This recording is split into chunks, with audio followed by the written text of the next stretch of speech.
Hello and welcome back to PYQpedia. हम लोग 75 days की चैलेंज सीरीज कर रहे हैं यूपीएससी प्रीलिम्स 2024 के लिए।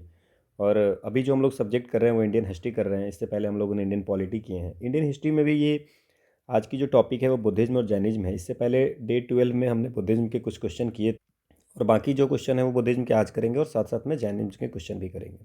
ठीक है। इसकी पीडीएफ आपको टेलीग्राम चैनल PYQ_PDF पे मिल जाएंगी। और ये जो टॉपिक है ये one of the important topic है फॉर यूपीएससी प्रीलिम्स एग्जामिनेशन। तो इसको अच्छे से करनी है, इसकी अच्छे से नोट्स बनानी है। ठीक है। सो लेट्स स्टार्ट द सेशन। पहला क्वेश्चन जो आपका है वो मुद्रा पे क्वेश्चन है, भूमि स्पर्श मुद्रा के बारे में है। तो पहले मुद्रा होता क्या है? मुद्रा जो है ये nothing but the hand gesture है। ठीक है। हाथ के जो इशारे होते हैं ना वो क्या कहता है? कोई भी इशारा है तो वो कुछ तो कहता होगा। तो उसमें ये कह रहा है कि बहुत सारे इमेजेस हैं बुद्धा के। वो बुद्ध के इमेज में आपको एक दिखता है भूमि स्पर्श मुद्रा, जिसमें वो भूमि को टच किए होते हैं, अर्थ को टच किए होते हैं। तो इसका क्या मतलब है? तो पहला है कि बुद्धा कहते हैं, Buddha's calling of the earth, earth को बुलाते हैं to watch over Mara and to prevent Mara from disturbing Mara. Mara जो है वो आपको उनके मेडिटेशन में डिस्टर्ब कर रहे हैं, तो उससे बचाने के लिए अर्थ को बुलाते हैं। ये बिल्कुल गलत है। दूसरा है कि Buddha's calling of the earth to witness is purity and chastity despite the temptation of Mara. Mara के डिस्टर्बेंस के बाद भी बुद्धा प्योर है, इसकी गवाह जो है अर्थ है। ये चीज़ है कि अर्थ इज़ द विटनेस कि बुद्धा प्योर है despite the temptation from the मारा। तो ये बिल्कुल सही है। ये शो करता है कि आपको जो है कि बुद्धा को डिस्पाइट डिस्टर्बेंस वो जो है सो प्योर है। ठीक है। तीसरा है कि Buddha's reminder to his follower that they all arise from the earth and finally dissolve into the earth. Buddha अपने फॉलोअर को ये बताते हैं कि सब अर्थ से आए हैं और अर्थ में ही डिजॉल्व हो जाएंगे। तो ऐसा कुछ नहीं है, सो आंसर भी होगा। बाकी मुद्रा भी आप याद रखिए, जैसे ये भूमि स्पर्श मुद्रा है, यहाँ पे बुद्धा भूमि को टच करते हुए दिखते हैं। ये वरद मुद्रा है, ये ध्यान मुद्रा है ना। ये अभय मुद्रा है, हाथ जो ऐसे करते हैं हथेली को दिखाते हैं, दैट्स अभय मुद्रा। ऐसे भी पिक्चर्स बहुत सारी मिली हैं। देन फिर इस तरह से मिली हैं तो धर्मचक्र मुद्रा है। तो इसी तरह आप तर्जनी मुद्रा, नमस्कार मुद्रा, ये सब आप एक उत्तर बोधि मुद्रा, तो इसको भी आप एक बार देख लेंगे कि क्वेश्चन आ सकते हैं। ठीक है। अगला क्वेश्चन है कि with reference to the cultural history of India consider the following pairs. पहला है कि परिव्राजक। सो परिव्राजक क्या होगा? सो परिव्राजक संस्कृत वर्ड है जिसका मतलब है रिन्यूंसिएट एंड वॉन्डरर। उसका मतलब ही है वॉन्डरर, मतलब जो सब कुछ परित्याग करके चला गया, बाहर चला गया, घुमंतु वॉन्डरर, है ना। तो ऐसे कितने लोग हैं इंडिया, जैसे अब एंशिएंट इंडियन हिस्ट्री में अगर आप देखें तो जैन हैं, महावीर, ठीक है, देन फिर बुद्ध हैं। तो ये सारे जो हैं, ये जो हैं आपको परिव्राजक इसको बोलते थे। तो ये बिल्कुल पहला सही है। दूसरा उपासक, कल हमने बात की थी कि उपासक क्या होता है। हमने कहा कि संघ में दो तरह के लोग होते थे। जैसे कि एक मॉन्क होते थे, एक उपासक होते थे। जो उपासक होते थे वो ले फॉलोअर्स होते थे, ले फॉलोअर्स, ठीक है। और जो मॉन्क होते थे, मॉन्क में तो भिक्खु होते थे, है ना, और भिक्खुनी होते थे। तो ये कल हमने बात किया था। तो ये तो बिल्कुल सही है, ले फॉलोअर्स ऑफ बुद्धिज्म। श्रमण जो है, श्रमण आपने देखा होगा, श्रमण क्या है कि priest with the high status, नहीं, ऐसा कुछ नहीं। ये भी कुछ लोग होते थे जैन के, जैसे कि ये तो रिनुसेट परिव्राजक तो जैन और बुद्ध हो गए, महावीर जैन हो गए, वर्धमान महावीर हो गए, बुद्धा हो गए। लेकिन जो श्रमण है ना, श्रमण जो है सो पृष्ठ नहीं होते थे। श्रमण भी कुछ जैसे बुद्धिज्म में ऐसे लोग हैं जो कि और भी उसके बाद में जो बाहर निकल गए, है ना, घूमने, है ना, रेनुंसिएट, भ्रमणकारी हो गए, है ना, परित्यागी हो गए, तो उसको श्रमण बोलते थे। तो ये बिल्कुल दूसरा गलत है। सो 1 और 3 इज द राइट आंसर। ठीक है। अगला क्वेश्चन है कि with reference to the religious history of India consider the following statement. ये बोलते हैं कि the concept of Bodhisattva is central to Hinayana sect of Buddhism. तो ये अभी कल की, अगर आपको याद होगा, कल की क्लास में हमने ये बात की थी कि जो बोधिसत्व हैं वो आपको महायाना सेक्ट ऑफ बुद्धिज्म के हैं। ठीक है। अब ये बोधिसत्व होते कौन थे? सो बोधिसत्व का जो बेसिकली वर्क था, बोधिसत्व का क्या काम था, ये पहले समझिए आप। सो बोधिसत्व है वन हु डिलेज, वो अपना निर्वाण को डिले करके, वन हु डिलेज निर्वाण, अपने निर्वाण को डिले किसके लिए अपने निर्वाण को डिले करते हैं? टू हेल्प अदर्स, दूसरे को हेल्प करने के लिए अपने निर्माण को डिले करते हैं। ठीक है। तो ये आपको दे, इसमें बहुत सारी आपके जो बहुत सारे इसमें बुद्धा आए हैं इसमें। इसके जो बहुत सारे एग्जाम्पल्स हैं, जैसे कि वो भी आपको याद रख सकते हो। ठीक है। जैसे आप याद अगर रखोगे तो इसमें आप याद रख सकते हो एग्जाम्पल में, जैसे अमिताभ हो गया, अवलोकितेश्वर हो गया, मंजूश्री हो गया, वैरोचन हो गया, सामंत भद्रा हो गया, तो ये सब आप याद रख सकते हो, है ना।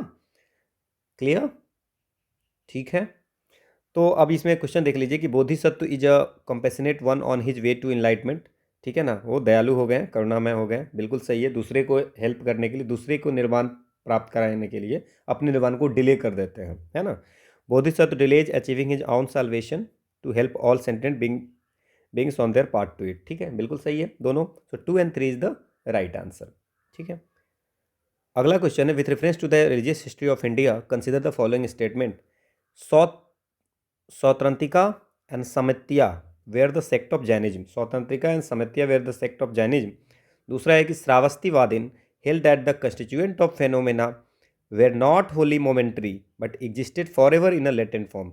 देन फिर आपको श्रावस्तीवादी के बाद पे क्वेश्चन है। अब आप इस बात को समझिए कि इसमें अगर हम लोग बात करते हैं, अगर आप कल की लेक्चर याद होगी आपको, तो मैंने आपको ये बताया था कि जो अस्थाविरवादीन हुआ करते थे, अस्थाविरवादीन, ठीक है, तो अस्थाविरवादीन में 11 सेक्ट थे, 11 सेक्ट थे। उस 11 सेक्ट में स्वतंत्रिका और समत्या भी उसमें थे। स्वतंत्रिया और स्वतंत्रिका, है ना, सौत्रांतिक और समितीय, ये दोनों भी थे। तो ये बुद्धिज्म के थे, तो जैनिज्म के तो ये थे ही नहीं, है ना। जो सौत्रांतिक है उसको संक्रांतिवादीन भी बोलते हैं। क्या बोलते हैं? संक्रांतिवादीन, ठीक है। तो ये भी आपको, तो ये तो जैनिज्म के हैं नहीं, तो ये बुद्धिज्म के हैं। तो ये पहला तो गलत हो गया, ठीक है। अब दूसरा क्या है? दूसरा है कि जो श्रावस्तीवादीन हुआ करते थे, जो श्रावस्तीवादीन, वो उसके बारे में पूछ रहा है कि जो श्रावस्तीवादीन होते थे, वो श्रावस्तीवादीन भी आपको स्थाविरवादीन के अंदर में एक सेक्ट होता था, उसका नाम था श्रावस्तीवादीन। मतलब कि जो ये आपको सौत्रांतिक है, समितीय है, श्रावस्तीवादीन है, ये सब आते हैं स्थाविरवादीन के अंदर में। और हमने कल बात किया था महासंघिका के 8 सेक्ट और स्थाविरवादीन के 11 सेक्ट, कल बात किया था। आगे हम लोग इसको फिर से देखेंगे। तो जो श्रावस्तीवादीन में ये लिखा हुआ है कि उसका मानना है कि the constituent of phenomena were not wholly momentary but existed forever in latent form. कोई भी चीज़ जो हो रही है ना, वो आप अभी देखते हो, ठीक है ना। कोई भी जो फेनोमेना हो रही है, कुछ भी घटना जो हो रही है, वो आपको ये इस समय का नहीं है, उसके पीछे बहुत सारी चीज़ें होती है। तो ये बिल्कुल सही है ना। तो ये आपको, अब जैसे कोई भी चीज़ें, मान लीजिए कि कोई अगर एक्ट ही आती है, कोई लव भी आती है, कुछ आपको अचानक से देखता है, बट वो अचानक से होती नहीं है, उसमें बहुत ज़्यादा आपको उसके पीछे बहुत सारी, तो वही बोल रहा है कि but existed forever in A latent form, मतलब गुप्त रूप में वो हमेशा विद्यमान रहते हैं। तो ये बिल्कुल सही है। सो 2 is right and 1 is wrong. Hope आपको ये समझ में आई होगी। बाकी और भी डिटेल में हम लोग देखेंगे। With reference to the Indian history, who among the following is a future Buddha. Future Buddha, देखो अभी मैंने जो आपसे बात किया था उसमें आपको अवलोकितेश्वर के बारे में बात किया था, पद्मपानी के बात किया था, है ना। लोकेश्वर मैत्री कौन है? फ्यूचर बुद्धा को किसको बोला जाता है? तो फ्यूचर बुद्धा जो है सो बोला जाता है आपको मैत्री को, ठीक है। मैत्री will be the successor of Gautam Buddha. मैत्री जब बोधिसत्व, वो कौन होंगे? एक बोधिसत्व होंगे, है ना। वो अर्थ पे अपीयर होंगे फ्यूचर में और उसको फ्यूचर बुद्धा माना जाएगा। सो दैट्स मैत्री। अगला क्वेश्चन है कि the painting of Bodhisattva Padmapani, है ना। बोधिसत्व जितने भी हैं उस सबको याद रखना है आपको। जो बोधिसत्व पद्मपानी है is one of the most famous and oft illustrated painting at. कहाँ पे बोधिसत्व पद्मपानी का पेंटिंग कहाँ पे है? अजंता में है, बदामी में है, बाग में है, एलोरा में। तो ये है आंसर। अजंता में इनकी एक पेंटिंग है पद्मपानी की। Now you can see that this is the painting. Ajanta में पेंटिंग है पद्मपानी। अगला क्वेश्चन है कि मथुरा स्कूल आर्ट में बुद्धा का इमेज जो है सो कौन से मुद्रा में है? अब देख लीजिए। अब अगर आपको डायग्राम में दिखा दूं और आपने पीछे के क्वेश्चन में ध्यान दिए होंगे, देखो ये हैंड को ऐसे रेज किए हुए हैं, तो ये कौन सी मुद्रा थी? आप अगर पीछे का क्वेश्चन याद रखें तो मैंने अभी आपको बताया था मुद्रा जो होती है वो क्या होती है? हैंड की गेस्चर होती है। और हैंड की गेस्चर में ऐसे हैंड को रखना कौन सी मुद्रा होती है? दैट्स अ अभय मुद्रा। तो आपका आंसर क्या हो जाएगा? इट्स अ अभय मुद्रा। तो ये जो आपको क्वेश्चन था मथुरा में कैसा है, तो ये हो गया अभय मुद्रा, ठीक है। और चूंकि ध्यान मुद्रा, धर्मचक्र मुद्रा, वरद मुद्रा, तो इसकी भी आपको याद रखनी है कि इसमें इसकी सिंबल क्या कहती है। वो मैंने फर्स्ट इसमें आपको एक्सप्लेनेशन में पूरी दी हुई है, ठीक है ना। अगला क्वेश्चन है कि with reference to the religious history of India consider the following. Sthaviravadin belong to Mahayana Buddhism. Lokottaravadin sect was an offshoot of Mahasanghika का पार्ट है सेक्ट का। द डिफिकेशन ऑफ बुद्धा में देवत्वरोपण by Mahasanghika fostered the Mahayana Buddhism. ये महायाना बुद्धिज्म में है। Now what is the answer? क्या answer होगा? ये तो बिल्कुल सही है कि महायाना, म से मैंने बात किया था कि म से महायाना, म से मूर्ति पूजा, तो ये और महायाना के ही जो सेक्ट थे वो थे महासंघिका। और महासंघिका के टोटल 8 सेक्ट हुआ करते थे और 8 सेक्ट में एक लोकोत्तरवादीन भी थे। ठीक है, और जो इधर बाकी थे वो थे स्थावरवादीन। ठीक है, स्थाविरवादीन में आपको बाकी श्रावस्तीवादीन जो आते हैं वो स्थाविरवादी में। तो अगर स्थावरवादीन बिलोंग टू महायाना बुद्धिज्म, नहीं, महासंघिका जो है वो आपको, मैंने कल आपको बात की थी कि जो महासंघिका है, महासंघिका एक होते हैं महासंघिका, एक होते हैं स्थाविरवादीन, और महासंघिका जो होते हैं वो महायाना के होते हैं, है ना। महासंघिका महायाना के होते हैं, तो स्थाविरवादीन जो हो गया वो महायाना का है, ये गलत हो गया। ठीक है ना, महासंघिका महायाना का है, पहला गलत हो गया। लोकोत्तरवादीन जो सेक्ट है वो महासंघिका के हैं। तो महासंघिका के जो 8 हैं, एक व्यवहारिका, लोकोत्तरवादीन, कुकुतिकाज, बहुश्रुतीय, है ना, प्रजनपतिवादीन, है ना, देन 3 शिलाज वाले हैं, चैत्यशिला, अपार शिला और उत्तर शिला। तो ये भी बिल्कुल सही है, 2 and 3 is the answer. But आप क्या याद रखोगे? देखो ये महासंघिका लिस्ट दी हुई है, महासंघिका ये महायाना की है ना, ये कल हमने बात किया था आपसे। ठीक है, सो महायाना के हैं, इसमें 8 सेक्ट हैं टोटल, और इसमें स्थाविरवादीन जो है इसमें 11 सेक्ट है, मतलब स्थाविरवादीन के अंदर में 11 सेक्ट है। तो अब देखिए इसमें थर्ड, मैंने बताया था थर्ड बुद्धिस्ट काउंसिल में स्थाविरवादीन से एक श्रावस्तीवादीन आई थी, महासंघिका को आपको पाटलिपुत्रा से एक्सपेल कर दिया गया था, मैंने आपको बताई थी ये चीज़ें।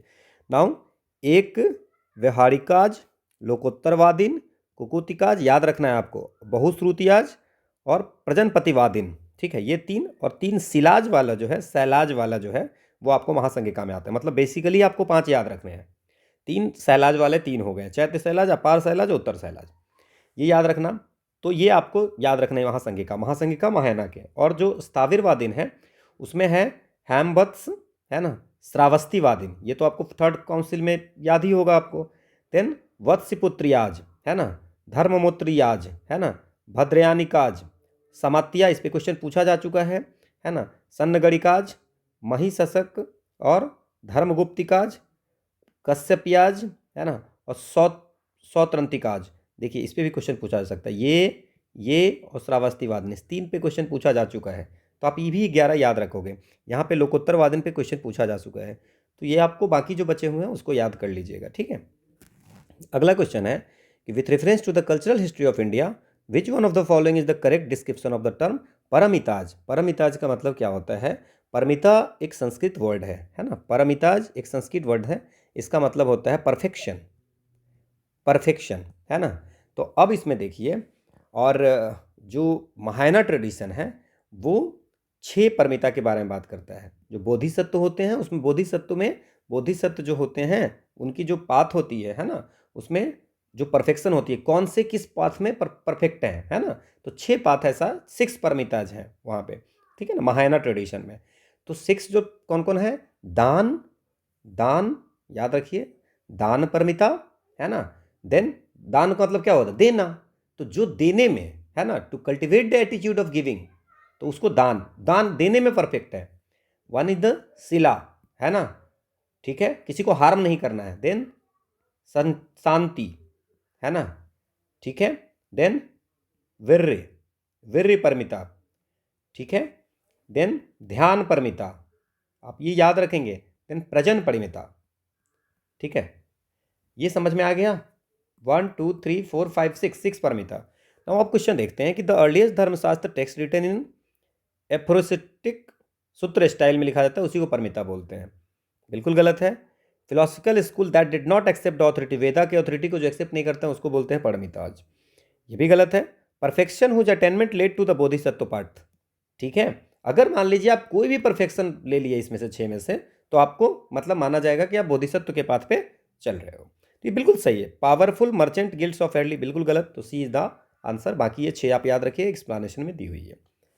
अगला क्वेश्चन है कि in the Mahayana Buddhism the Bodhisattva Avalokiteshvara was also known as, Avalokiteshvara को और भी क्या बोला जाता है, तो अवलोकितेश्वर जो होता है वो बोधिसत्व, जो मैंने आपको सारी बताए थे कि महायाना बुद्धिज्म में जो बोधिसत्व होते हैं उसमें अवलोकितेश्वर भी होते हैं। अवलोकितेश्वर को पद्म पानी में बोलते हैं, जो लोटस रखे हुए हैं, है ना। सो पद्म पानी, अवलोकितेश्वर पद्म पानी। अगर आप डायग्राम देखेंगे यहाँ पे, हमने आपको दिखाई थी एक डायग्राम, उसमें लोटस रखे हैं, ठीक है ना। तो पद्म पानी, अवलोकितेश्वर पद्म पानी, ठीक है। अगला क्वेश्चन है, in ancient India Buddhist monasteries ceremony Pavarana ceremony होती है, मतलब बुद्धिस्ट जो मोनेस्ट्रीज होती है, बौद्ध के जो मठ होते थे वहाँ पे पवरन सेरेमनी हुआ करती थी। तो पवरन सेरेमनी क्या है? सो पवरन सेरेमनी क्या होता था कि जब मान लीजिए कि मॉन्क्स जो होते थे, जो भिक्खु भिक्खुनी होते थे, वो आपको रेनी सेशन में, वैसे तो घूमते रहते थे बट रेनी सेशन में कहीं पे रुकते थे, मोनेस्ट्रीज में रुकते थे, मठ में रुकते थे। तो वहाँ पे जब वो ख़त्म हो जाती थी, है ना, तो उस समय मॉन्क्स कन्फेशन करते थे अगर उन्होंने कोई ऑफेंस किए हैं during their stay in monastery during the raining season, बारिश के समय में अगर उन्होंने कुछ ऐसा कमिट किया है, कुछ ऑफेंस, तो उसकी कन्फेशन करते थे, ठीक है। तो ये होते थे Pavarana ceremony. Now occasion to elect the Sangha Parinayaka and two speaker, one on Dhamma and the other on Vinaya, नहीं, ये इलेक्शन होती थी, तो ये बिल्कुल पवरन नहीं होते थे। Confession by monks of their offence committed during their stay in the monastery during the rainy season, so this is the answer. इसके बाद क्या है कि ceremony of initiation of new person into the Buddhist Sangha in which the head is shaved and when yellow robes are offered, ये हमने कल बात की थी। इवन ये भी हम लोग कल बात की थी कि वुडन सलाका से होती है, तो ये दोनों हमने बात कर ली है। संघेथरा, है ना, ये बात की थी ना, संघेथरा एंड सलाका, दो कीवर्ड वहाँ पे, है ना। Gathering of Buddhist monks on the next day of the full moon day Ashadha when they take up fixed एडॉप for the next 4 months of the rainy session, नहीं ऐसा नहीं है, दिस इज द कन्फेशन। बाकी हमने कल भी बात किया था इन चीज़ों पे। सो this is all about the Buddhism. Buddhism में जितनी चीज़ें आपको करनी, जितने क्वेश्चन पूछे हुए थे वो हमने करा दिए हैं। Now let's start with the Jainism, है ना। तो जैनिज्म में है कि according to the Jain tradition who was the first Jain tirthankara, तो ये सबको पता है कि Rishabh Dev is the first Jain tirthankara, ठीक है। तो इसमें कहीं पे कोई दिक्कत नहीं है। ऋषभ देव, नेमिनाथ, पार्श्वनाथ, पार्श्वनाथ जो थे वो आपको 23rd थे, और वर्धमान जो थे वो 24th थे। नेमिनाथ की अगर बात करें तो नेमिनाथ 22वां थे, 22nd। तो this one he is the first Tirthankara, this one is the 22nd, है ना, ये 23rd और ये 24th। इनकी सबकी सिंबल जो है ये भी पूछा जा सकता है, तो आप याद रखेंगे, है ना। एटलीस्ट पार्श्वनाथ महावीर का तो याद ही रखेंगे, लायन एंड सर्पेंट, है ना, और ऋषभ देव का भी बुल याद रखेंगे, ठीक है। इतना तो एटलीस्ट आप याद रखेंगे। अगला क्वेश्चन है कि in Jainism which one of the following does not form part of Triratna, Jainism में त्रिरत्न क्या होता है? सो इट्स अ सम्यक दर्शन, सम्यक दर्शन, राइट फेथ, इसका मतलब राइट फेथ, ठीक है। इसके बाद सम्यक चरित्र, चरित्र का मतलब क्या हो गया? राइट कंडक्ट, है ना, इंग्लिश में अगर दिया होता तो ये दिया रहता। इसके बाद सम्यक ज्ञान, तो ये क्या हो जाएगा? राइट सम्यक ज्ञान, राइट नॉलेज, ठीक है। और सम्यक पांच महत्व ये नहीं है, ठीक है ना। ये तीन रत्न है, उसमें ये है right knowledge, right conduct, right faith, सम्यक ज्ञान, सम्यक चरित्र, सम्यक दर्शन, ठीक है। ये एक्सप्लेनेशन है। अगला क्वेश्चन है कि consider the following statement with reference to Jainism. Vardhaman Mahavira attained Kaivalya Jnana outside the town of Jrimbhikagrama, Jrimbhikagrama on the banks of river Rijupalika and in the field of a householder name Samaga, ठीक है। कैवल्य का मतलब क्या हो गया? इनफाइनाइट नॉलेज, है ना, और ये बिल्कुल सही है। एक लैंड ओनर थे, उसका नाम था समागा, है ना, समागा नाम का एक लैंड ओनर था। वो किस विलेज में? जिम्बिक ग्राम में, जिम्बिक ग्राम में रिजुपलिका रिवर के किनारे उनको ज्ञान की प्राप्ति हुई थी, कैवल्य, है ना, परफेक्ट नॉलेज। तो ये बिल्कुल आपका सही है। दूसरा है the state when the karma particles actually begin to flow towards the jiva to bind it known as a, अब इसमें पूछ रहा है कि आश्रव किसे कहते हैं, है ना, ठीक है। तो आश्रव जो होता है कि the state when the karma particles actually begin to flow towards the jiva, जीव की तरफ जब कर्म पार्टिकल फ्लो होना शुरू होता है, टू बाइंड, बाइंड करने के लिए, तो उसको बोलते हैं, या तो उसको बोलते हैं आश्रव, आश्रव, या उसको बोल दीजिए कि जैसे मान लीजिए कि the state when these particles actually infiltrate into the soul, अब जब सोल में चले जाते हैं और उसको बाइंड करते हैं तो उसको बोलते हैं बॉन्डेज या बंध। ठीक है, आश्रव या उसको फ्लो भी बोलते हैं। ठीक है, सोल की तरफ जब जाते हैं, है ना, जीभ, है ना, जब सोल की तरफ जाते हैं तो उसको बोलते हैं आश्रव, और जब उसको सोल में चले जाते हैं तो उसको बोलते हैं बंध या बॉन्डेज। ये बिल्कुल सही है। So both 1 and 2 is the answer. ये एक्सप्लेनेशन में आपको सारी दी हुई है। अगला है कि who among the following, Jain के आचार्य कौन से नहीं थे। ठीक है, सो आचार्य का मतलब क्या होता था कि जैसे कि मान लीजिए कि कोई जो एस्थेटिक्स हैं, बहुत सारे एस्थेटिक्स हैं, उसके हेड, है ना, तो अब उसमें जो बहुत सारे फेमस वहाँ पे थे वो थे भद्रबाहु, है ना, आप नाम सुने होंगे, वेद भद्रबाहु सुना होगा। देन आपने इसका नाम सुना होगा हरिभद्र का, सामंत भद्र का, स्थूलीभद्र का, सिद्धेशन, दिवाकर भी थे, है ना। देन आपको कुंड कुंड थे। देन आपको उमा स्वामी जी थे। खेमा नहीं थी। खेमा जो है आपको, ये आपको बुद्ध की भिक्षुनी थी, बुद्धिस्ट को ज्वाइन की थी, है ना, खेमा। हम लोग खेमा पे बात भी किया था कल। खेमा जो है वो आपको बुद्धिस्ट को ज्वाइन की थी, जब महाजनपद कर रहे थे उस समय हमने बात किया था। ठीक है, सो खेमा जो है सो बुद्ध की भिक्षुनी थी। ये आपको पता ही होगा, बिंबिसार की वाइफ थी। ठीक है, जो बुद्धिस्ट को ज्वाइन की थी। This is the explanation. अगला क्वेश्चन है कि which one of the following statement about the Shvetambar sect of Jainism के बारे में कौन सा सही नहीं है। Shvetambar, one is the Shvetambar, दो तरह की थी, है ना, एक थे बुद्ध जैन में श्वेतांबर और एक थे दिगंबर, है ना, श्वेतांबर और Digambar. So it refers to the monk who wear white cloth, जो व्हाइट क्लॉथ पहनते थे उसको श्वेतांबर बोलते, नहीं उसको दिगंबर बोलते थे, है ना। दो दो होते थे जैन संप्रदाय, one is the Shvetambar sect, Jain में दो थे, और एक थे दिगंबर, दिगंबर और श्वेतांबर। जो व्हाइट कपड़ा पहनते थे, व्हाइट कपड़ा पहनते थे उसको बोलते थे श्वेत, है ना, इसमें वर्ड है क्या, श्वेत। तो जो उजला कपड़ा पहनेंगे उसको बोलेंगे Shvetambar. So it refers to the monk who wear white shirt, तो ये तो बिल्कुल सही है, हमसे पूछ रहा है नॉट करेक्ट। दूसरा क्या है, it refers to monks who migrated to the south of Vindhyas in 4th century BC, 4th century BC में जो माइग्रेट कर गए थे। ठीक है, अब तीसरा देखते हैं, the recognize the existence of canonical including the 12 anga. ठीक है, और चौथा है कि the believe that women can also attend solvation.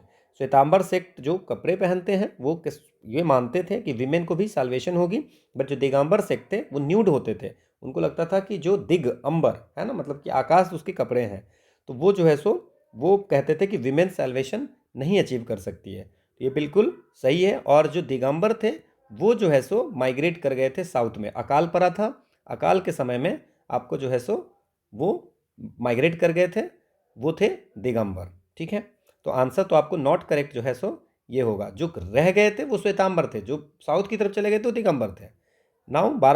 Now हम थोड़ा सा और आपको जैनिज्म में इसके बारे में थोड़ी सी बता देता हूँ। ठीक है, सो बी इज़ द आंसर। ठीक है, थोड़ा सा ना जैनिज्म के बारे में कुछ कुछ चीज़ें हम लोग कर लेते हैं यहाँ पे रफ में, सो दैट कि आगे जो क्वेश्चन करेंगे तो आपको दिक्कत नहीं होगी। तो अगर ओरिजिन ऑफ जैनिज्म के बारे में बात करें तो ऋग्वेद में ऋषभ का नाम दिया हुआ है ना, दो तीर्थंकर ऋषभ और अरिष्ट नेमी। सो ऋग्वेद में जो मेंशन है वो आपको दो लोगों का नाम याद है, one is the Rishabh Dev और एक अरिष्ट नेमी, है ना। विष्णु पुराण जो है एंड भागवत पुराण जो है वहाँ पे भी ऋषभ का नाम है, ऋषभ देव का नाम है। ठीक है, इतना याद रखिए। नाउ व्हाट इज द तीर्थंकर, तीर्थंकर जो बोलते हैं उसको बोलते हैं कि पाथ फाइंडर, है ना, ठीक है ना, दिखाने वाला, पाथ को खोजने वाला, है ना।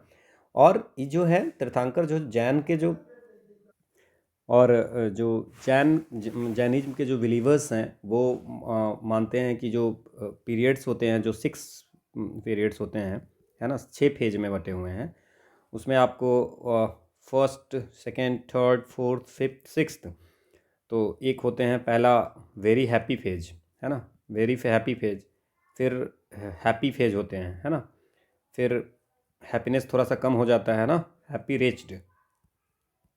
ठीक है, इसके बाद आपको आते हैं रेच्ड हैप्पी फेज, उसके बाद रेस्ट फेज आती है, एंड देन फिर वेरी रेच्ड आती है।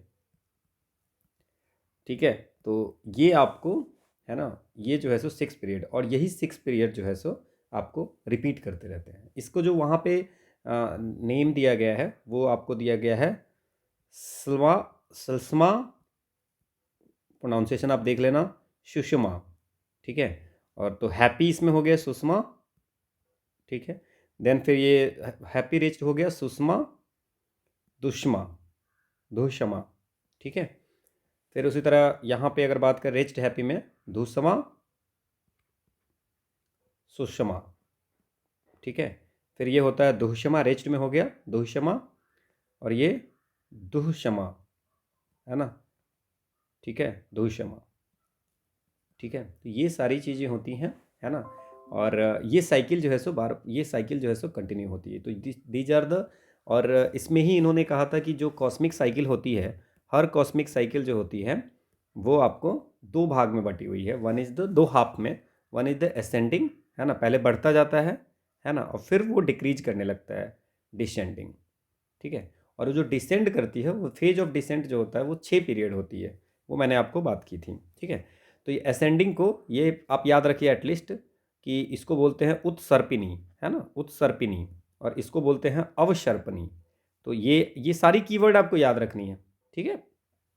यहाँ तक कोई दिक्कत नहीं है, ये याद रखिए। अब आपको जो इसमें बुद्धिज्म में जो 24 तीर्थंकर की हमने बात की है, तो आपको बता दिया था कि फर्स्ट सेकंड थर्ड, बता दिया था कि फर्स्ट ऋषभ है, सेकंड अजीत है, वो मैंने आपको लिस्ट भी दे दिया था।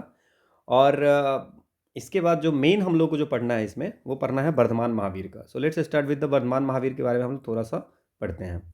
अच्छा, वर्धमान महावीर से पहले जो 23rd तीर्थंकर थे पार्श्वनाथ, उसके बारे में थोड़ा सा कर लेते हैं कि पार्श्वनाथ जो है वो आपको, जो बनारस के किंग थे अश्वसेन, अश्वसेन थे एक किंग ऑफ बनारस, है ना, उनके बेटे थे। तो ये भी एक याद रख लीजिए कि जो आपको पार्श्वनाथ थे, ठीक है। और इसके बाद आप याद रख लीजिए इसमें वर्धमान महावीर, है ना। तो ये जो महावीर जी थे वो आपको 24वें तीर्थंकर थे, ठीक है। तो इनका जन्म 540 BC में होती है। कहाँ पे होती है, याद रखिए, कुंडाग्राम, वैशाली में है, नियर वैशाली, है ना। इनके फादर का नाम होता है सिद्धार्थ, तो फादर के नाम सिद्धार्थ होती हैं, जो कि क्षत्रिय वंश के शासक, क्षत्रिय वंश होते हैं, कौन सा, क्षत्रिय क्लान, है ना, और ज्ञानत्रिका, है ना, त्रिकाज, यही भी याद रखना है आपको। देन इनकी मदर की नाम जो होती है वो त्रिशला। नाउ एक चीज़ और याद रखिए, जो मदर इनकी होती है महावीर की, त्रिशला, वो होती है sister of Chetak. Now who is the Chetak, Chetak कौन है, ये आपको जो वैशाली की रूलर, है ना। अब इसमें जो चेतक की डॉटर होती है, चेतक की डॉटर के नाम है चेलना, है ना। और चेलना जो है वो मैरी करती है, वो शादी करती है बिंबिसार से, ठीक है। ये इतना आप याद रखिए, बिंबिसार से शादी करती है। तो ये सब कैसे रिलेटेड है आपसे पूछा जा सकता है। इनकी शादी जो होती है महावीर की, वो होती है यशोदा से, और उनसे एक बेटी होती है जिसका नाम होता है अनुजा, है ना। और इसके बाद अनुजा जो होते हैं, उसके जो हस्बैंड होते हैं वो जमाली होते हैं। 30 वर्ष की उम्र में वो सन्यासी हो जाते हैं। इसके बाद वो जो पार्श्वनाथ के द्वारा जो संघ बनाया जाता है वहाँ पे मेंबर बनते हैं, बट कुछ दिन के बाद उसको वो छोड़ देते हैं। उसके बाद जो आजीवक सेक्ट के गोशाला हैं, गोशाला जी हैं, उनके यहाँ 6 साल तक रहते हैं, है ना, उनके साथ। उसके बाद 42 के एज में, 42 के एज में साल ट्री के नीचे जिम्बिक ग्राम में, है ना, वो उनको कावल्या मिलती है, कैवल्य, जो कि इसको परफेक्ट नॉलेज बोलते हैं, ठीक है। इनकी जो जो पहला डिस्पेल होते हैं वो जमाली होते हैं, जमाली जो सन इन लॉ है उनको, ठीक है। तो अब इसमें जो इनकी जो फर्स्ट फीमेल वर्शिपर थे वो थी पद्मावती, जो चंपा किंग दिग्वाहिनी की बेटी थी, है ना। तो फर्स्ट फीमेल वर्शिपर अगर आपसे पूछेगा तो पद्मावती है, डॉटर ऑफ चंपा किंग दिग्वाहिनी। इसके बाद इनको निर्गंथ भी बोलते हैं, हेड ऑफ द सेक्ट निर्गंथ, निर्ग्रंथ, है ना, निर्ग्रंथ होते हैं, मतलब फ्री फ्रॉम फेटस, है ना। और बाद में इनको जीना बोला गया। तो जीना का मतलब क्या होता है, जीन, है ना, that's means those who conquered happiness and misery, है ना। इसको अरहट भी बोलते हैं। तो ये सारी चीज़ें आप याद रखेंगे कि इनसे रिलेटेड जितनी भी टर्म्स हैं। 72 ईयर्स के एज में मर जाते हैं 468 BC में। इनको पावापुरी जगह है, पावापुरी नियर राजगीर की जगह पे पावापुरी है, राजगीर के नज़दीक, वहाँ पे पावापुरी में इनकी डेथ हो जाती है, ठीक है। इसके बाद इनकी आप याद रखिए 5 कार्डिनल प्रिंसिपल इनकी याद रखिए। 5 कार्डिनल प्रिंसिपल लिखिए। इसको बोलते हैं महाव्रत। एक होते हैं महाव्रत, एक होता है अनुव्रत। ठीक है, जो ले फॉलोअर्स होते थे वो अनुव्रत रखते थे, ये थोड़ा कठिन कम था, और महाव्रत जो है जो ज़्यादा कठिन थे, तो वो कौन रखते थे? मॉन्क, है ना, जो साधु होते हैं मॉन्क, वो महाव्रत रखते थे, और जो ले फॉलोअर्स रखते थे उसको बोलते थे अनुव्रत। तो 5 कार्डिनल प्रिंसिपल में कौन से हैं? एक अहिंसा नॉन वायलेंस, देन फिर सत्य, झूठ नहीं बोलना है ना। इसके बाद अस्तेय का मतलब होता है कि नॉन स्टीलिंग, चोरी नहीं करना है। ठीक है, इसके बाद अपरिग्रह, ये भी याद रखना है आपको। अपरिग्रह, ये भी टर्म याद रखना है। अपरिग्रह मतलब कि कोई अटैचमेंट नहीं है ना, नॉन पोजेशन है। देन इसके बाद ब्रह्मचर्य, तो ये ब्रह्मचर्य जो है 4 पहले से था, ब्रह्मचर्य जो है सो वो ऐड किया गया है महावीर के द्वारा। तो ये 5 कार्डिनल प्रिंसिपल जैन का याद रखिए। 3 जेम्स याद रखिए, जो हम अभी बात कर चुके हैं। 3 जेम्स कौन कौन? आपको नॉलेज, एक्शन और लिबरेशन, ये हमने आपको बात कर लिया है, फिर ना फेथ, कंडक्ट और नॉलेज, ये जो 3 चीज़ें हैं। तो 3 ज्वेल्स या त्रिरत्न, है ना, ये आपको याद रखनी है। ठीक है, इसके बाद इसके जो और भी बहुत सारी चीज़ें हैं कि इनकी जो टीचिंग्स वगैरह है, बट इसमें हम लोग नहीं जाते हैं। एक चीज़ हम लोग को इसमें याद रखते हैं, जैन लोग जो है जो फास्ट करते थे, फास्ट डेज होते हैं उसको बोलते थे पोषद, है ना, पोषद, ये आप याद रखिए, है ना, समझ में आ गया। और जैन में क्या होता था कि फुल न्यू मून डेज जो है सो वो फास्टिंग रखते थे जैन मोनेस्ट्री में। जॉन मोनेस्ट्री को बोलते थे, उसको बोलते थे बसाडी, है ना। तो ये याद रखना है, फास्ट डेज को बोलते थे पोषद, है ना, और जैन लेंट जो होते थे उसको बोलते थे पर्यूषण, है ना। पर्यूषण क्या बोलते थे? पर्यूषण। 8 दिन तक ये चलता था, है ना। इसमें पर्यूषण जो है वो जो है सो 8 दिन तक चलता था श्वेतांबर के लिए, और 15 दिन तक दिगंबर के लिए। समझ में आ गया? इतना याद रखिए। और इसके बाद आप याद रखेंगे एक स्यादवाद की फिलॉसफी याद रखेंगे, स्यादवाद, है ना। तो स्यादवाद जो होता है, देखिए एक स्यादवाद होता है, एक न्यायवाद होता है। तो स्यादवाद और न्यायवाद बन के बनता है अनेकांतवाद। ठीक है, अब हम सब बताते हैं कि स्यादवाद क्या होता है। स्यादवाद होता है the theory of may be, मतलब हो सकता है, the theory of may be, ठीक है ना, कि कोई भी चीज़ की बहुत सारी पॉसिबिलिटी हो सकती है ना। तो उसको बोलते हैं सप्तभांगी थ्योरी, बोलते हैं सप्तभांगी, मतलब कि हर चीज़ का एक 7 मोड्स होता है प्रेडिक्शन का, 7 चीज़ें पॉसिबल हो सकती है। और न्यायवाद जो होता है the doctrine of view point, कि सबके अलग अलग व्यू पॉइंट है। तो ये यहाँ पे स्यादवाद और न्यायवाद जो मिलकर के बनता है अनेकांतवाद, है ना। अनेकांतवाद होता है कि किसी भी चीज़ के दोनों को मिला देंगे तो इसका मतलब हो गया कि डिफरेंट व्यू पॉइंट्स और थ्योरी ऑफ मे बी, ये भी हो सकता है, ये भी हो सकता है, तो ये हो जाता है अनेकांतवाद। इसका मतलब क्या होता है कि किसी भी चीज़ के बहुत सारे साइड होते हैं, theory of doctrine of many sightedness, है ना, कि कोई भी चीज़, नथिंग इज एब्सोल्यूट, है ना, कुछ भी पूरी तरह सही नहीं। जैसे कि हाथी को अगर आपको पीठ को देखेंगे तो उसको लगेगा कि वॉल है, पूंछ को देखेंगे तो लगेगा रोप है ना। तो वो आपको जो है वो अनेकांतवाद की फिलॉसफी है। तो ये आप इतना याद रखिएगा। इसके बाद जैन ने जीव और अजीव का बोला है, सोल ये सब, तो उसको हम लोग जाते नहीं हैं, ज़्यादा डिटेल में नहीं जाते हैं। फिर हम जैनिज्म की कभी अगर क्लास करेंगे, सिर्फ जैनिज्म की, तो विल सी दैट। अब देखिए इसमें एक चीज़ आप याद रखिए कि क्या होता है कि गंगा वैली में बहुत बड़ी अकाल आ जाती है ना। तो जब अकाल आ जाती है तो कुछ लोग, है ना, श्रवण बेलगोला साउथ इंडिया में चले जाते हैं, है ना। वो किसके साथ जाते हैं? भद्रवाहु के नेतृत्व में और चंद्रगुप्त मौर्य के नेतृत्व में चले जाते हैं। 12 साल के बाद वो आते हैं बाहर से, वहाँ से आते हैं, और जो गंगा वैली में रह जाते हैं वो रहते हैं उसके किसके नेतृत्व में? स्थूलबाहु, है ना। और तो स्थूलबाहु बुलाते हैं एक जैन काउंसिल, और फिर इसमें जैन काउंसिल में तो जैन काउंसिल के बारे में अगर आपको मैं बताऊं तो जैन काउंसिल जो होते हैं वो 2 जैन काउंसिल होते हैं। एक तो पहली होती है पाटलिपुत्रा में एक जैन काउंसिल होती है 3rd सेंचुरी बीसी में, और एक होता है वल्लवी में, है ना। और इसके जो पाटलिपुत्रा वाले के जो चेयरमैन होते हैं वो स्थूलबाहु बुलाते हैं, अभी मैंने बोला था कि स्थूलबाहु बुलाते हैं। और वल्लवी में जो होती है 5th सेंचुरी एडी में, उसमें कौन होते हैं? देवधी कृष्ण शर्मन, ठीक है ना। यहाँ पे बनती है जो पहला जो जैन काउंसिल होती है। बुद्धिज्म में आपने 4 पढ़ा है, यहाँ पे आप 4 1 2 पढ़ेंगे, है ना। 12 अंग श्वेतांबर के द्वारा, 14 पूर्व, है ना, दिगंबर के द्वारा 12 अंग श्वेतांबर और 14 पूर्व दिगंबर, है ना। दिगंबर आपको समझ में आ गया कि एक जो दिगंबर किसको बोलते हैं, जो साउथ चले गए थे, जो साउथ चले गए थे वो दिगंबर, है ना, वो नेक्ड होते थे। और श्वेतांबर जो श्वेत व्हाइट वस्त्र पहनते थे वो हो गए श्वेतांबर। तो श्वेतांबर के द्वारा 12 अंग का कंपाइलेशन होता है। और जो इससे पहले जैन में जो पूर्वाज होते थे, है ना, वो दिगंबर के लिए सेक्रेट टेस्ट होती थी। दिगंबर किसके लीड में था, भद्रबाहु के। यहां याद रखना, सेकेंड जो जैन काउंसिल होती है वहां पे 12 उपंग भी बनते हैं, उप अंग, 10 प्राकरण, 6 छेद सूत्र, है ना, और 4 मूल सूत्र। इतना याद रखेंगे, ठीक है, क्लियर। अब इसमें आपको देखिएगा, अब दिगंबर और श्वेतांबर में जैसे एक चीज और याद रखिए, श्वेतांबर क्या कहना था, श्वेतांबर व्हाइट कपड़े पहनते थे, है ना, स्थूल बाहु के नेतृत्व में। और वो कहते थे कि विमेन भी लिबरेशन को अटेंड कर सकती है। और उन्होंने कहा कि जो जितने तीर्थंकर हैं उसमें मल्ली जो हैं वो विमेन थी, ये श्वेतांबर का कहना है। दिगंबर नेक्ड रहते थे, उनको कहना था कि स्काई ही हमारा क्या है, वस्त्र, है ना।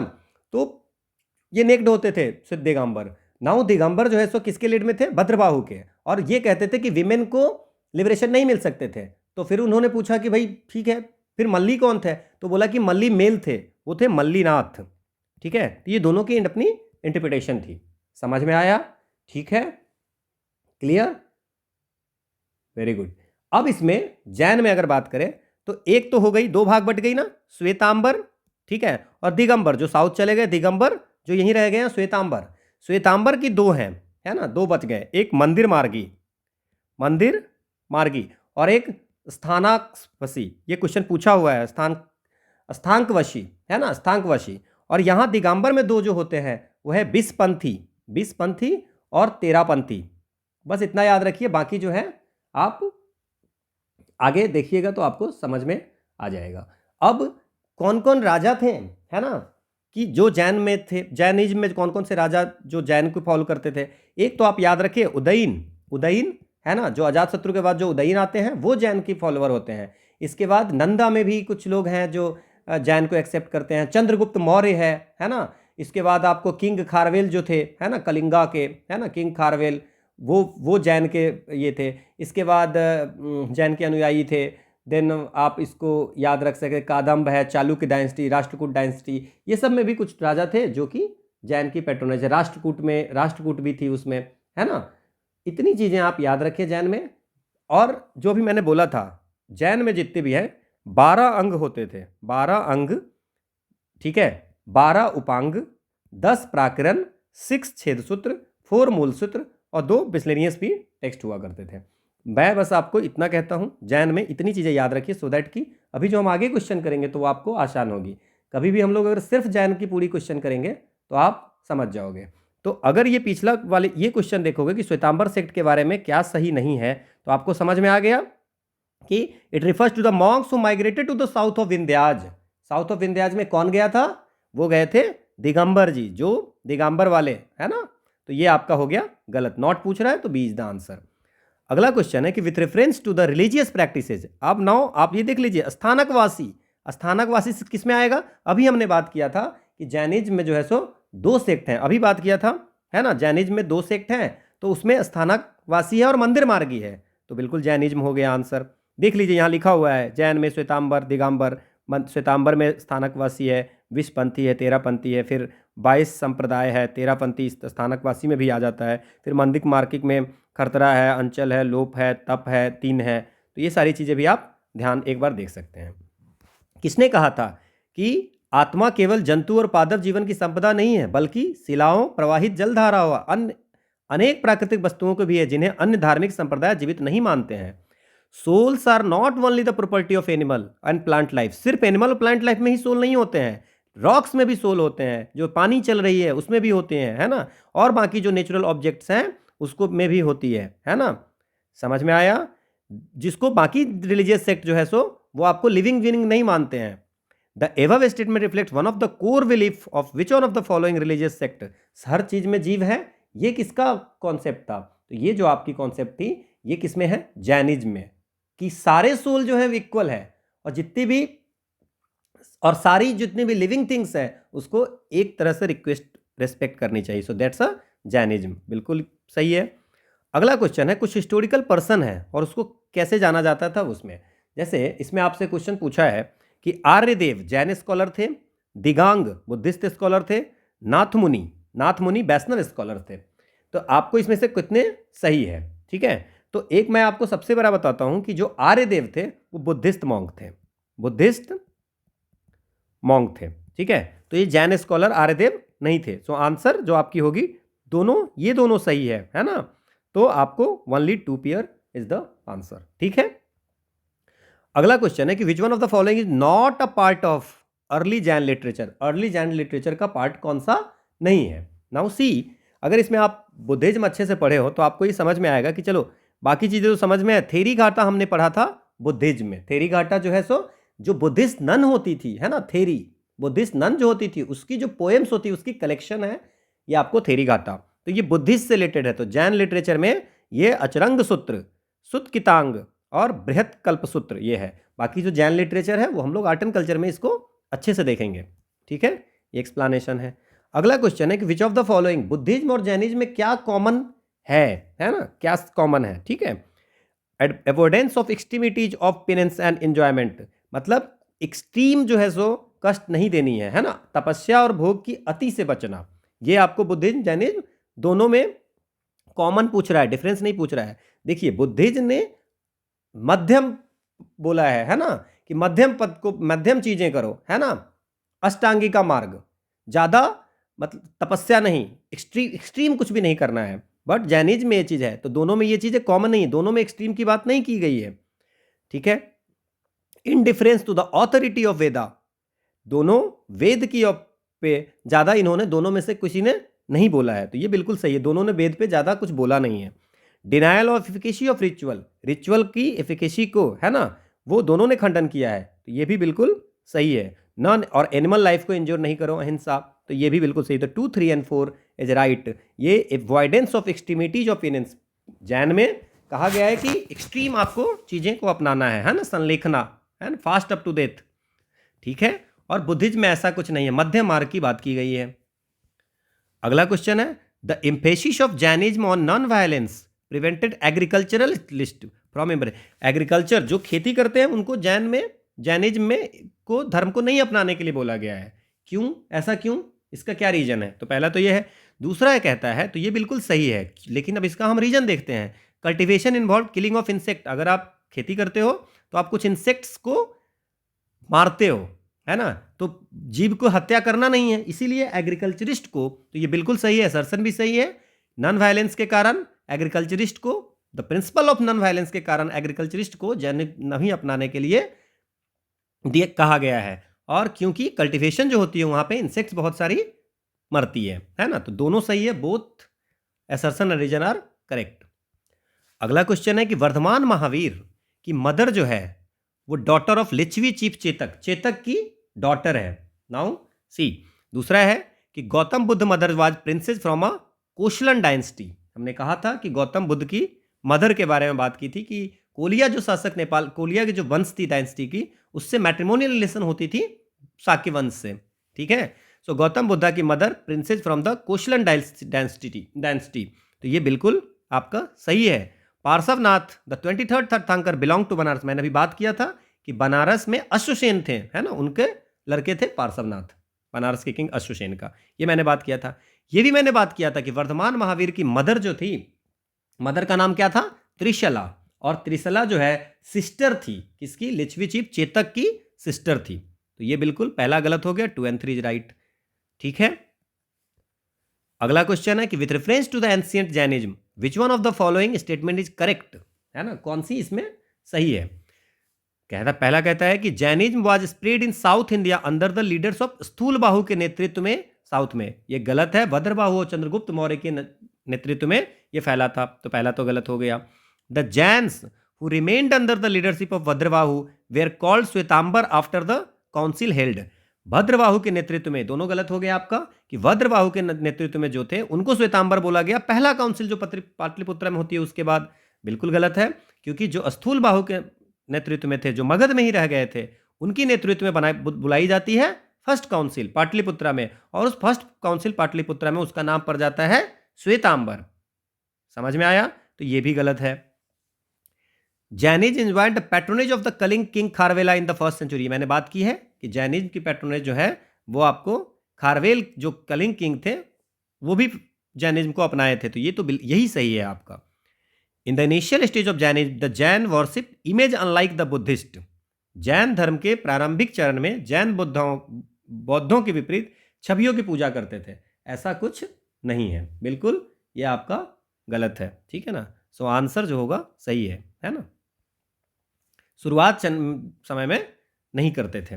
अनेकांतवाद is a core theory of philosophy किसकी है? जैनिज्म की। मैंने कहा था शायदवाद और न्यायवाद है ना, ठीक है।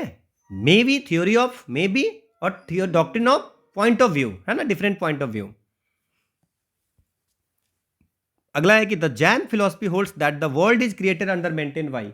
मैंने अभी बता दिया है कि साइकिल है ना वो हमेशा 6 फेज में चलती रहती है, वो मैंने आपको बताया है ना। तो इनकी अनुसार से कि जैन जो बात करती है कि जो पूरी वर्ल्ड है वो एक यूनिवर्सल लॉ से मेंटेन होती है ना, ठीक है। तो ये that's all about your subject portion. Now let's start with the current affairs day 13 है ना। करंट अफेयर्स में पहला क्वेश्चन है, मुगल गार्डन के बारे में क्वेश्चन पूछा गया है कि Mughal garden a defining feature of these gardens is the use of waterways often to demarcate the various quadrant of the garden. Garden की जो वेरियस क्वाड्रेंट थी उसको डिवाइड करते थे। जैसे मान लीजिए कि ये क्वाड्रेंट है तो यहाँ पे वाटरवेज थी है ना, तो ये जो 4 है उसको सबको डिवाइड करने के लिए वाटरवेज है, पहला तो ये है, तो ये बिल्कुल सही है ना। Garden surrounding Humayun tomb in Delhi and Nishant Bagh in Srinagar were built in this style. Mughal garden के स्टाइल में ही जो हुमायूं टॉम्ब दिल्ली में जो गार्डन है उसके सराउंड में वो, और ये जो है सो निशांत बाग श्रीनगर में जो है सो उसी स्टाइल में बनाई गई है, तो ये बिल्कुल सही है। At present India is the only country to have Mughal garden. ये बिल्कुल गलत है क्योंकि आपको अफगानिस्तान, बांग्लादेश और पाकिस्तान में भी मुगल गार्डन्स हैं, और चूंकि राष्ट्रपति भवन में जो मुगल गार्डन है उसका नाम रखा गया अमृत उद्यान, इसलिए ये न्यूज में था अमृत उद्यान, ठीक है। ये चारबाग स्टाइल है, पर्सियन चारबाग स्टाइल में इसको बनाया गया है, मतलब कि 4 गार्डन और सबको वाटरवेज जो है सो उसको अलग करती है। समझ में आ गया, ठीक है। 1 और 2 इज द आंसर, बाकी आपको एक्सप्लेनेशन में सब दिया हुआ। विजयनगर किंगडम के बारे में कुछ है कि विजयनगर किंगडम हमेशा न्यूज में रहती है कुछ ना कुछ, है ना। Vijayanagar kingdom was founded by Harihara of the Sangama dynasty. Sangama dynasty के हरिहर ने विजयनगर किंगडम की स्थापना की थी, बिल्कुल 1336 में हरिहर वुक्का, है ना। ये जो है सो विजयनगर किंगडम की स्थापना करते हैं, है ना, जिसको अभी हम हम्पी भी बोलते हैं। इसकी कैपिटल कहाँ पे है? हम्पी, है ना। और ये कौन सी नदी के किनारे हैं? ये भी क्वेश्चन बहुत इंपॉर्टेंट है, तुंगभद्रा नदी के किनारे, ठीक है। समझ में आ गया। इसी के जो आपको इस किंगडम में जो राजा होते थे कृष्णदेव राय, वो फेमस थे, है ना। Vijayanagar architecture was a combination of the Chalukya, Hoysala, Pandya और चोला। ये जो इनकी जो आर्किटेक्चर होती थी वो इन सब के चालुक्य, होयसाल, पांड्या, चोल डायनेस्टी ये सब की मिक्स करके थी, ठीक है। इसके बाद the Prasanna Virupaksha temple, the Prasanna Virupaksha temple and the Hazara Rama temple are the examples of Vijayanagar style में आपको 2 टेम्पल है, प्रसन्न विरूपक्ष और हजरा राम टेम्पल। ये बिल्कुल सही है आपका, है ना। प्रसन्न विरूपक्ष टेम्पल बुक्कावन ने और हजरा राम टेम्पल जो है कृष्णदेव राय ने बनाया था। समझ में आ गया। और जो विजयनगर कैपिटल हम्पी है उसको यूनेस्को वर्ल्ड हेरिटेज साइट में अभी भी लिखा गया हुआ है, डाला गया हुआ है। समझ में आ गया, है ना। तो ये तीनों के तीनों सही है, ये एक्सप्लेनेशन है। गोवा इन कोंकण कहाँ से कहाँ तक ये फैला था वो आपको भी दिया हुआ है। अगला एक, consider the following statement regarding treaty of Alinagar. Treaty of Alinagar के बारे में क्या सही है? ट्रीटी ऑफ अलीनगर कलकत्ता का नाम था अलीनगर, है ना। ये आपको रॉबर्ट क्लाइव, है ना, और बंगाल के नवाब सिराजुद्दौला के बीच में हुआ था। It was signed by Nawab Sirajuddaulah with the English East India Company. ये बिल्कुल सही है। The treaty strengthen the position of British in Bengal. अभी जो ट्रीटी हुई थी, है ना, तो इसमें जो जितनी भी फारूक सियार की फरमान जो हुई थी 1717 में उसको रिकॉग्नाइज किया था सारे, ठीक है ना। तो ये आपको याद रखना है। और उसमें ये भी एक चीज़ किया गया था कि पहले तो फारूक सियार फरमान में जो लिखा था उसको रिकॉग्नाइज करनी थी, है ना, इसमें जो ट्रीटी हुई थी उसमें। दूसरा था कि जितनी भी गुड्स जो पास करेगी बंगाल से उसमें कोई ड्यूटी नहीं लगेगी। तीसरा था कि कलकत्ता को फोर्टिफाई करने में कोई विघ्न नहीं डालेगा, है ना, मिंट कॉइन कलकत्ता में खोल सकते हैं। इसके बाद तो इससे क्या हुआ, जो ट्रीटी हुई है उससे क्या हुआ कि ब्रिटिश का बंगाल में पोजीशन ज़्यादा स्ट्रेंथ हो गया। तो ये बिल्कुल सही है। और इसके बाद इसी के कारण से, यही प्रॉब्लम के कारण, इसी ट्रीटी के कारण बाद में ये आपको होती है this, make the foundation of the, let the foundation of the battle of Plassey. ठीक है, सो 1, 2 and 3 is the right answer. ये एक्सप्लेनेशन में सब लिखा हुआ है। अगला दयानंद सरस्वती के बारे में कुछ चीज़ें लिखी हुई है। तो दयानंद सरस्वती ये आपको 19th सेंचुरी में बहुत ही इन्फ्लुएंशियल फिगर थे। एंड इट्स ये वेद को मानते थे कि सुप्रीम ऑथोरिटी जो है सो वेद है। और इन्होंने आर्य समाज की स्थापना की थी 1875 ईस्वी में आर्य समाज की स्थापना की थी। तो ये बिल्कुल आर्य समाज की, ही अपोज द सुप्रीम ऑथोरिटी वेदा, नहीं अपोज नहीं किए थे, ये इसको बिलीव करते थे इस चीज़ पे। इसके बाद his various belief included rejection of idolatry, मूर्ति पूजा का विरोध, रिचुअलिस्टिक ट्रेडिशन को विरोध करते थे, है ना। तो ये बिल्कुल, ये भी सही है ना। वेद को मानते थे बट इन चीज़ों को विरोध करते थे। सो आंसर इज 2 एंड 3, है ना। इसके बाद इन्होंने एक सत्यार्थ प्रकाश निकाला था, है ना, वेद की ओर लौटो, है ना।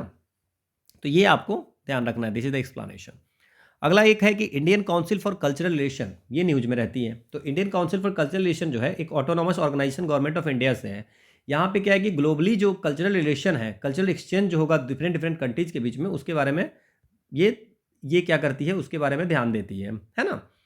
ठीक है, कैसे स्ट्रांग होगा उसलिए। So the Indian council for cultural relation is an autonomous organisation of the government of India involve in cultural exchange with other countries and their people. ठीक है, बिल्कुल सही है। It was founded by Jawaharlal Nehru, नहीं, हमारे जो फर्स्ट एजुकेशन मिनिस्टर थे मौलाना अबुल कलाम आज़ाद, वो 9 अप्रैल 1950 को इसकी स्थापना फाउंड किए थे। तो ये बिल्कुल तीसरा तो गलत हो गया। It can issues binding orders to promote Indian culture liking making it mandatory to play Indian music at airports and railway station, ऐसा कुछ नहीं है, बाइंडिंग नहीं है, बिल्कुल समझ गए। So answer is 1 only. Okay, so that's all about the current affairs portion. Now the last portion, number system में हम लोग 13 days allot किए थे और this one is the last for number system. अब हम लोग इस अगले जो स्टार्ट करेंगे वो नेक्स्ट टॉपिक स्टार्ट करेंगे as per the schedule. So let's start with the number system का लास्ट। नंबर सिस्टम में जितनी भी तरह के क्वेश्चन हमने ऐड किए थे, लगभग सारे क्वेश्चन हमने कर लिए हैं। ठीक है, अब हम लोग जो स्टार्ट करने वाले हैं वो है सिक्वेंसिंग अरेंजमेंट वाली करेंगे नेक्स्ट क्लास से। तो पहले हम लोग इसको देखिए कि what is the greatest length x such that 3.5 metre 8 3/4 metre are integral multiple of x. पूछा जा रहा है कि ग्रेटेस्ट लेंथ कौन सा एक्स ऐसा होगा जो दोनों का मल्टीपल इंटीग्रल मल्टीपल होगा। चलिए हम लोग देखते हैं इसका कैसे क्या कर सकते हैं। देखिए, अगर मान लीजिए कि हम लोग HCF जो आपको ग्रेटेस्ट पूछ रहा है ना, तो हमको निकालना है हाईएस्ट कॉमन फैक्टर। ठीक है, जब हाईएस्ट कॉमन फैक्टर, तो ये लेकिन फ्रैक्शन में है, तो पहले तो फ्रैक्शन तोड़ते हैं। तो 3 1/2 को लिखेंगे 3 2 जा 6 + 1 7/2 और 8 3 4/4 को क्या लिखेंगे 35/4। 8 4 जा 32 + 3 35/4। अब जब इस दोनों का हम लोगों को क्या निकालना है, इसका ग्रेटेस्ट कॉमन फैक्टर पूछ रहा है, तो HCF निकालना है। अब आपको ये जानना है कि HCF अगर हम लोग फ्रैक्शन का निकालते हैं, फ्रैक्शन का HCF मतलब इस दोनों का 7/2 और 35/4 का अगर हमें HCF निकालना होगा तो हम क्या करेंगे, HCF जो है सो न्यूमिनेटर का HCF निकालेंगे। न्यूमिनेटर में जो नंबर है, कौन कौन नंबर है 7 और 35, उसका निकालेंगे न्यूमिनेटर का HCF, और डिनोमिनेटर का क्या निकालेंगे LCM। ठीक है, वही आंसर होगा। लेट्स स्टार्ट विद द कि अगर हम HCF निकालते हैं 7 और 35 का तो क्या हो जाएगा 7। ठीक है, और अगर मान लीजिए कि अगर हम लोग LCM निकालते हैं किसका, 2 और 4 का LCM निकालते हैं तो हो जाएगा 4। तो फ्रैक्शन क्या हो जाएगा इसका, फ्रैक्शन मतलब HCF ऑफ 7 2 और 35/4 का क्या हो जाएगा, ये हो जाएगा 7/4 मतलब 1 3/4, है ना। 4 से ये देखिए ऐसे निकालते हैं, है ना, 3। सो 4 1 पूरा तरह से कट गया 3/4। सो आंसर क्या हो जाएगा, डी इज द आंसर। आसान सा क्वेश्चन था, है ना। अगला क्वेश्चन है कि रेकरिंग डेसिमल रिप्रेजेंटेशन दिया हुआ है, ये किसके इक्विवेलेंट है। Now how to solve a recurring question, recurring का अगर कैसे सॉल्व करेंगे वो हम लोग देखते हैं। ठीक है, अब देखिए रेकरिंग जो होती है, देखिए रेकरिंग की जगह पे बार भी यूज करते हैं। बार कैसे होता है कि जैसे मान लीजिए 27 27 20 से रिपीट कर रहा है तो वी कैन राइट दिस। तो ये ऐसा भी अगर कहीं पे लिखा होगा तो आप ये समझना कि ये 27 27 इनफाइनाइट टाइम तक जा रहा है। ठीक है, अब इसको कैसे सॉल्व करेंगे, जब भी इस टाइप के क्वेश्चन आए तो आप ऐसे कर सकते हो कि यू कैन राइट 1 + 29 27/99। ठीक है, समझ में आ गया? 1 + 27/99, दो डिजिट का है तो 99, अगर 3 डिजिट का रहता तो 999। अब अगर इसको आप सॉल्व करते हैं तो ये क्या हो जाएगा, 99 + 27, इट्स अ 126/99। ठीक है, सो 126/99 को 6 2 8 1 9 मतलब 3 से कटेगा। ठीक है, 4 2 और ये 33, 3 से फिर कटेगा तो 14 और 11, सो 14/11 इज द आंसर। आप ऐसा भी कर सकते हैं, 11 को 13 से ऐसे डिवाइड करके भी देख सकते हैं, तो सारे ऑप्शन को डिवाइड करते तब भी आपका आंसर आ जाता। ठीक है, अगला क्वेश्चन है कि each digit of a 9 digit number is 1। 9 digit का नंबर है और सारी डिजिट जो है सो 1 है। ठीक है, सो हर डिजिट अगर 1 है 9 डिजिट के नंबर में, मतलब ऐसा है। ठीक है, अब कह रहा है कि और इसको मल्टीप्लाई कर रहे हैं इसी नंबर से।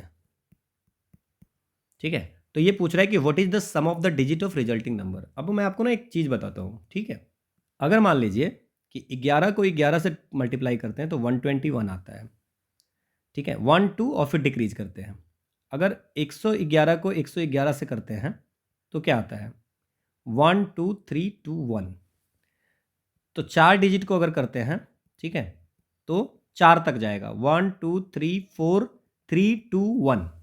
तो इसी तरह अगर 9 डिजिट को करेंगे तो कैसे जाएगा, 1 2 3 4 5 6 7 8 9 और फिर 8 7 6 5 4 3 2 1। Now just add this number, है ना।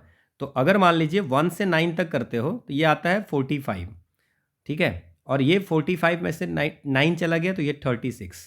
सो अगर इसको मल्टीप्लाई करते हो तो ये 81। This is the easiest question. ठीक है, तो ये अगर आपको पता होगा तो आप इसको सॉल्व कर सकते हो। 81 इज द आंसर। ठीक है, अगला क्वेश्चन है कि when a certain number is multiply by 7, अगर किसी नंबर को 7 से हम मल्टीप्लाई करते हैं, मल्टीप्लाई बाई 7, तो प्रोडक्ट जो है सो सिर्फ 1 1 1 1 आ जाता है। तो वो नंबर कौन सा होगा? देखिए इसमें ना ऑप्शंस आपके पास में ये है कि बेटर क्या है कि आप ये इस सब में आप 7 से मल्टीप्लाई करके देख सकते थे, है ना। अगर सब में 7 से मल्टीप्लाई करके देख लेते तो 1 से 2 मिनट में आपका ये आंसर आराम से आ जाता। तो बेटर तो यही था। नाउ अब इसमें एक चीज़ है, जैसे मान लीजिए कि इसका और एक शॉर्टकट मैं बताता हूँ। तो सब एक पहला ऑप्शन ये हो गया कि सब में 7 से मल्टीप्लाई करके देख लो कौन सा आंसर आएगा। दूसरा क्या इसमें शॉर्टकट है कि बोल रहा है कि इंटायरली 1 1 आता है, मतलब इससे मल्टीप्लाई करने के बाद, ठीक है, 1 1 आएगा। तो आप एक सोचिए ये 5 डिजिट है, उसमें अगर इससे करेंगे तो कितने डिजिट आएंगे? डेफिनेटली एक डिजिट ज़्यादा आएगा, मतलब 6 1 होना चाहिए, है ना। ये आएगा। आप समझ में आया ये चीज़? ये 5 डिजिट का नंबर है, इसमें कोई भी डिजिट से मल्टीप्लाई करेंगे तो 4 डिजिट का 4 1 तो आएगा नहीं। तो इसका मतलब कि कौन ऐसा नंबर है जिसमें मल्टीप्लाई करने के बाद 6 1 आ रहा है, क्योंकि 1 1 1 1 आता रहता है। तो 6 1 से ज़्यादा 7 1 तो आएगा नहीं। ठीक है, और 5 4 1 आएगा नहीं। तो अगर 7 से मल्टीप्लाई करेंगे 15 सत्ते, अगर लास्ट में सब देखिए 15 15 नंबर है तो 15 7 जा 105, तो डेफिनेटली 6 डिजिट होगा जो भी मल्टीपल होगा। तो अब हमें क्या करना है, इसको आसानी से क्या करना है, इसको डिवाइड करके देख लो 7 से कि कौन सा कटता है। तो 7 1 जा 7, 7 5 जा 35, 7 8 जा 56, 7 7 जा 49 और 7 3 जा 21। सो 15,877 is the answer. So D is the answer. Hope आपको समझ में आएगा कि एक नंबर है जिसको 7 से मल्टीप्लाई करने को सारे डिजिट 1 आते हैं। तो 5 डिजिट वाले नंबर को अगर किसी 7 से मल्टीप्लाई करोगे तो 6 डिजिट का मतलब 6 1 आएंगे। तो 6 1 देख लेंगे 7 से डिवाइड करके, तो ये सीधा आंसर। ठीक है, अगला क्वेश्चन है कि 40 children are standing in circle and one them से child one has a ring. Child one के पास में एक रिंग है। The ring is passed clockwise. Clockwise ring को पास किया जाता है। क्लॉक जैसे चलती है 12 6, तो क्लॉक ऐसे चलती है। ठीक है, so this is the clockwise. ठीक है ना। Child one passes to child one, 1 जो है सो 2 से और 2 जो है सो 4 से और चाइल्ड 4 जो है सो 7 से पास करती है, 7 को देते हैं। So on after how many such changes including child one will the ring will win the hands of child one. फिर से चाइल्ड वन के पास में कैसे आ जाएगा? ठीक है, अब इस क्वेश्चन को अगर सॉल्व करना होगा तो पहले मतलब रिंग फर्स्ट के हाथ में होता है, फिर दूसरे के हाथ में जाता है, फिर चौथे के हाथ में जाता है, फिर 7वें के हाथ जाते हैं। टोटल हमारे पास 40 लोग हैं। तो अब पूछ रहा है कि after how many including child one, है ना, कितने हाउ मेनी सच चेंजेस, कितने चेंज के बाद। तो देख रहे हो आप एक पैटर्न देख रहे हो कि पहले के बाद दूसरे में जाता है, मतलब एक ऐड, फिर 2 ऐड, फिर 3 ऐड। तो ऐसे अगर हम 4 ऐड करते हैं तो 11वें बच्चे के चाइल्ड नंबर 11 के पास जाएगा। फिर अगर इसमें 5 ऐड करते हैं तो चाइल्ड नंबर 16 के पास जाएगा। फिर इसमें 6 ऐड करते हैं तो 22 के पास जाएगा। फिर इसमें 7 ऐड करते हैं तो 29 नंबर चाइल्ड के पास में जाएगा। फिर 8 ऐड करते हैं तो ये 37 के पास में जाएगा। फिर अगर 9 ऐड करते हैं तो 3 इसके और 6th नंबर चाइल्ड के पास जाएगा क्योंकि क्लॉकवाइज में घूम रहा है। फिर आपको अगर इसमें 10 ऐड करते हैं तो ये 16वें नंबर का, अगर 11 ऐड करते हैं तो ये 27वें नंबर के पास जाएगा। और ये अगर 12 ऐड करते हैं तो ये 39 नंबर के पास में जाएगा। अगर 13 ऐड करते हैं तो ये आपको 39 हो गया, 40 ही बच्चे हैं तो ये 12वें नंबर के पास में चला जाएगा। फिर 14 ऐड करते हैं तो ये 26वें नंबर के पास चला जाएगा। फिर 15 ऐड अगर करते हैं तो 26 और 15 कितना हो गया, 41, तो ये 40 के बाद फर्स्ट बच्चे के पास चला जाएगा। नाउ ही इज सेइंग कि कितने के बाद जाएगा, तो सी 1 2 3 4 5 6 7 8 9 10 11 12 13 14 15, ठीक है। तो 15 चेंजेज होंगी, 1 2 3 4 5 6 7 8 9 10 11 12 13 14 15, तो द आंसर इज 15, ठीक है। समझ में आ गया। फिर फर्स्ट के पास में कब आ जाएगा, क्लियर। अगर okay, so that's all about, ये डेली आपकी प्रैक्टिस क्वेश्चन है, आप इसको सॉल्व करके आंसर देना, ठीक है। अगला क्वेश्चन है जो डे 12 में आपने क्वेश्चन दिखा था कि 4 friends ABCD needs to cross a bridge, a maximum of 2 person can cross it at time, it is night and they just have 1 lamp, उनके पास एक ही लैम्प है।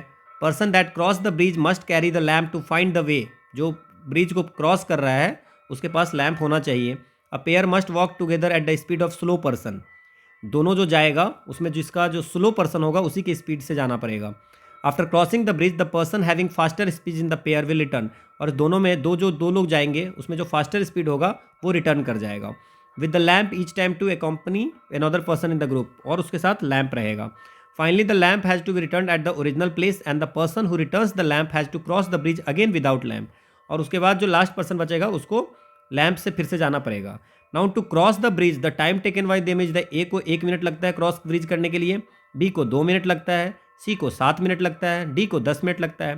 सो कम से कम टाइम में ये सारे कैसे ब्रिज को क्रॉस कर जाएंगे, ये आपसे क्वेश्चन पूछा जा रहा है। नाउ सी देखिए, अब मान लीजिए कि अब हम लोग अगर इसमें बात करते हैं कि सबसे फास्ट कौन है, सबसे फास्ट जो है सो हमारा ए है जो 1 ही मिनट में कर लेता है।